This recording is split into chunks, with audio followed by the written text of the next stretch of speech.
श्री शिवाय नमस्तुभ्यम। हर हर महादेव।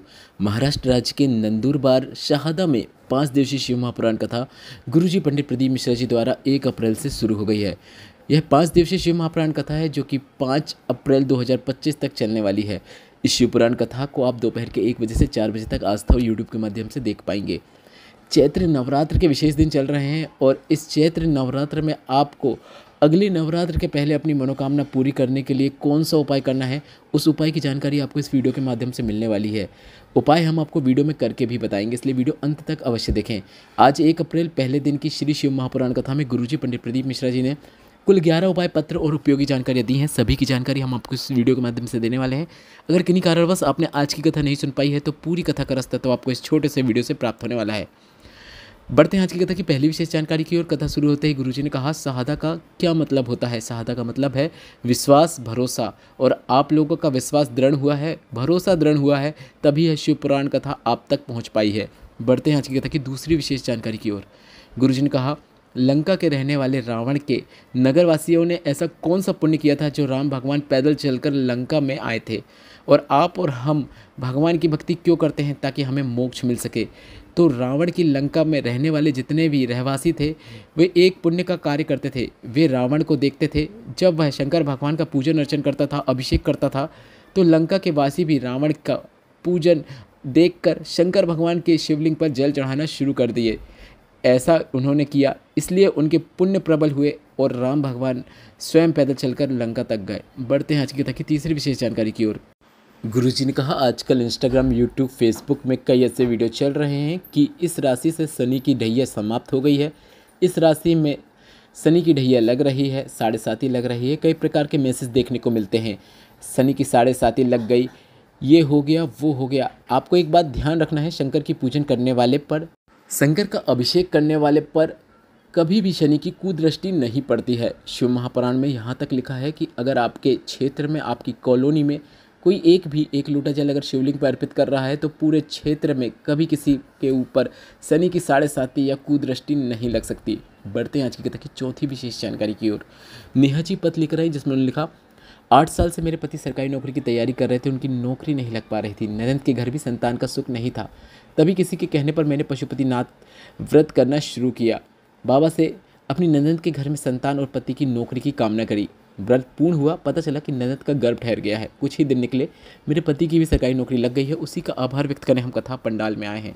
बढ़ते हैं आज की कथा की 5वीं विशेष जानकारी की ओर। सानिका जी पत्र लेकर आए जिसमें लिखा, मेरे पति का एक्सीडेंट हुआ, डॉक्टर ने जवाब दे दिया था और कहा कि अभी वे उठ भी नहीं पाएंगे। बचना बहुत मुश्किल है क्योंकि ब्रेन में गहरी चोट लगी है। डॉक्टर ने वेंटिलेटर में डाल दिया। 10 दिन निकले, 25 दिन निकल गए। तभी किसी के कहने पर शंकर भगवान पर चढ़े हुए जल को उनके शरीर में लगाया। मेरे ऐसा करते ही 25 दिन बाद उनके शरीर में थोड़ी हलचल देखने को मिली। मैंने रोज़ शिवलिंग पर चढ़ा हुआ जल उन्हें थोड़ा सा, एक ही बूंद ही सही, आचमन करा देती। आज वे पूरी तरीके से ठीक हो गए हैं। उसी का आभार व्यक्त करने में कथा पंडाल में आई हूँ। बढ़ते हैं आज की कथा की 6वीं विशेष जानकारी की ओर। वैशाली जी पत्र लेकर आए जिसमें उन्होंने लिखा, मेरी शादी 1996 में हुई थी। 30 साल हो गए, हमारे घर में संतान का सुख नहीं था। 16 साल तक हमने इलाज करवाया, इसके बाद इलाज कराना भी बंद कर दिया। संतान सुख नहीं होने के कारण अब हमने यही सोच लिया था कि अब हमें औलाद नहीं हो सकती। एक बार टीवी में आपकी कथा सुनी और आपके बारे में जो कथा में आपने सफ़ेद आंकड़े की जड़ का प्रयोग बताया था वह हमने किया। पशुपतिनाथ व्रत भी किया, गर्भ नहीं ठहरा। फिर निराश हुए, पर हमने सोचा कि एक बार कुबेर भंडारी के यहाँ चलते हैं। कुबेरेश्वर धाम जाकर कंकड़ रूपी शंकर का पूजन किया और 5 महीने बाद मेरा गर्भ ठहर गया। जो 5 महीने के बाद मेरा गर्भ ठहरा था वह 5 महीने में गिर गया। इसके बाद कुबेर भंडारी के द्वार फिर से चली गई कि बाबा तुम्हें ही संभालना है, आप ही मेरे पिता हो। इसके बाद 30 साल बाद संतान सुख हुआ है, उसी का आभार व्यक्त करने हम कथा पंडाल में आए हैं। बढ़ते हैं आज की कथा की 7वीं विशेष जानकारी की ओर।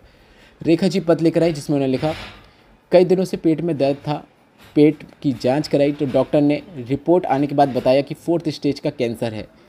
किसी ने मंदिर में जल चढ़ाने को कहा, हमने मंदिर में जल चढ़ाया, बेलपत्र चढ़ाया और जल और बेलपत्र का आचमन करना शुरू किया।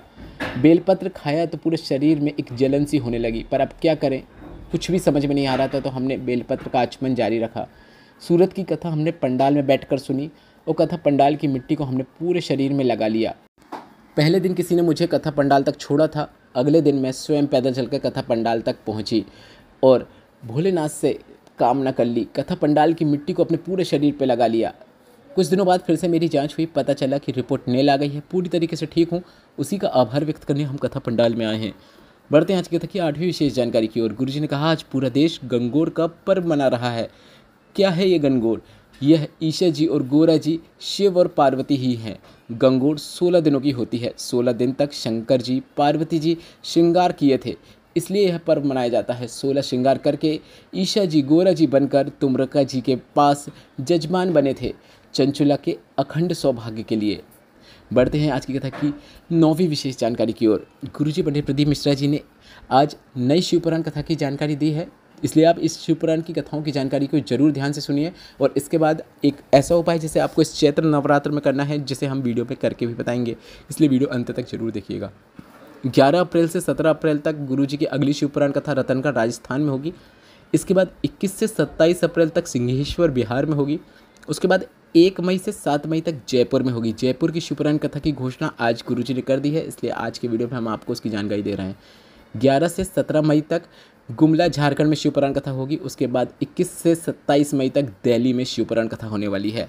अब बढ़ते हैं आज की कथा की 10वीं और अंतिम जानकारी की ओर, जो कि गुरुजी पंडित प्रदीप मिश्रा जी का बताया एक ऐसा उपाय है जिसे आपको इस नवरात्र में करना है। अगली नवरात्र के पहले आपकी मनोकामना पूर्ण हो जाती है। इस उपाय को करने के लिए आपको किसी सामग्री की भी आवश्यकता नहीं है। गुरुजी ने बताया है, हर प्रकार की मनोकामना पूर्ति के लिए शिवलिंग में माता अशोक सुंदरी के स्थान से शिवलिंग के बीच का जो स्थान होता है, जो खाली स्थान होता है, उस स्थान पर आपको अपनी हथेली का स्पर्श करना है। यह स्थान भोलेनाथ ने 64 योगनियाँ, 8 सिद्धियाँ और 9 निधियों को प्रदान किया है।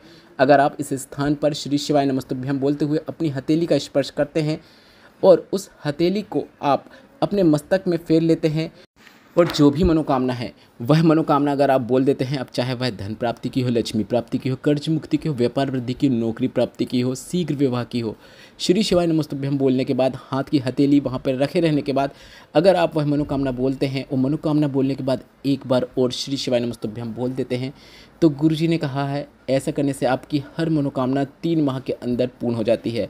और उस हथेली को जब आप अपने मस्तक में फेरते हैं तो किस्मत में कितनी ही उल्टी रेखाएं क्यों ना हो, वह भी सही होना शुरू हो जाती हैं। यह काफ़ी अच्छा और विशेष उपाय है जिसे आप इस चैत्र नवरात्र के किसी भी दिन किसी भी समय कर सकते हैं और अधिक से अधिक लाभ प्राप्त कर सकते हैं। इस वीडियो में बताई गई जानकारी से संबंधित अगर अभी भी आपके मन में कोई प्रश्न है तो आप कमेंट बॉक्स के जरिए जरूर पूछिएगा। मेरे द्वारा दी गई जानकारी अगर आपको थोड़ी सी भी उपयोगी लगी हो, आज की कथा से आनंद की प्राप्ति हुई हो, तो इस वीडियो को लाइक करके कमेंट बॉक्स में श्री शिवाय नमस्तुभ्यम अवश्य टाइप कीजिएगा। आपके लिए व्हाट्सएप चैनल बनाया है जिसमें हम रोजाना की तिथियों की जानकारी देते हैं, सूर्योदय, सूर्य अस्त, ब्रह्म मुहूर्त, प्रदोष काल के समय की जानकारी देते हैं। तो व्हाट्सएप चैनल की लिंक कमेंट बॉक्स में पिन कर दी है, जिसमें टच करके आप हमें व्हाट्सएप में फॉलो कर सकते हैं, जो कि बिल्कुल फ्री है। श्री शिवाय नमस्तुभ्यम। हर हर महादेव।